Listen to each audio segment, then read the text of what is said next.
The Dodgers drop Game 5 to the Cubs 8-4 with Mike DiGiovanna. I'm Lindsay Theory for the Los Angeles Times. They wanted to go after Jon Lester. They wanted to bunt at him. They wanted to force him to throw the ball to first, which we all know he wasn't going to. But they did not steal many bases on him. Now, Jon has a well-known case of the yips. We knew it going in. Everybody knew it going in. They squared the bunt over 10 times in this game, but they only stole one base, so they really didn't take advantage of what most teams can against Lester.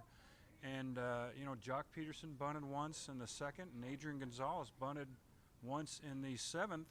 And as Lester said after the game, these are 30 home run hitters. If they want to put the ball on the ground in the infield, I'll let my defense make the plays. So he was quite pleased with that, and I think that strategy for the opponent, as David Ross said, also fires Jon Lester up. He was very fired up. They squared to bunt. The first inning, Lester looks over to the dugout, gives him a scowl. I will say, though, he did make a throw to first base, and he bounced it. We've seen that before. We've seen throws from Lester sail 10 feet over the first baseman's head. So he was happy to get the out in that situation. I think what you also saw with Lester glaring over toward the Dodger dugout, for me it was, part smirk, part disdain. I mean, he's like, bring it on. If that's what you guys want to do, we'll do it all night. He's a big game pitcher. He's got the postseason resume to back it up.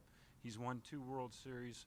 This guy knows what he's doing, and I think it really helped him focus. In the first inning there, we saw Kike Hernandez take a very large lead. He never ended up stealing a base, but it's hard to not think about, had he stolen a base, he would have eventually scored, and this could have been a completely different ball game. He could have scored twice.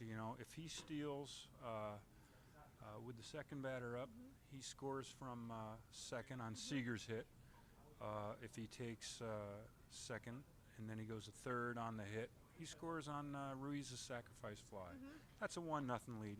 Obviously it's an 8-4 game, not a huge difference, but I think every team that scored first in the LCS has won, so I think that would have been a big mental lift. So I think a lot of Dodgers fans went into this game laughing about Jon Lester's yips, as Mike DiGiovanna calls them.